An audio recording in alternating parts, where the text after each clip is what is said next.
તો જમ્મુ કાશ્મીરના રામબનમાં 50 જેટલા ગુજરાતીઓ ફસાયા છે અને ફસાયેલા ગુજરાતીઓ મુદ્દે ગૃહ રાજ્યમંત્રીએ નિવેદન આપ્યું છે। તેમણે કહ્યું છે કે રામબનમાં આગ ફાટ્યું છે।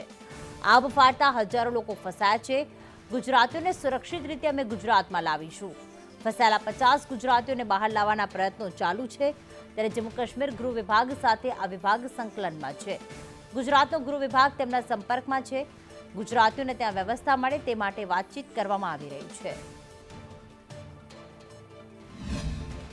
आज अचानक जम्मू कश्मीर में लैंडस्लाइड के कारण कुछ यात्री वहां पे फंसे हुए थे। जैसे ही माहिती प्राप्त हुई, गुजरात के गृह विभाग ने जम्मू कश्मीर के गृह विभाग से चर्चा करके उनको तुरंत ही मदद मिले उसके लिए व्यवस्थाएं की है और उनके साथ संकलन किया है।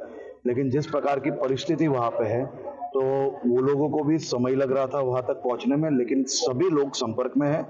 मेरे गृह विभाग के खास करके कंट्रोल रूम के डीवाईएसपी भी उनके साथ संपर्क में है और जम्मू कश्मीर पुलिस गुजरात के गृह विभाग के साथ संपर्क में है। हम जल्द से सभी लोगों को सुरक्षित तरीके से यहाँ लाएंगे।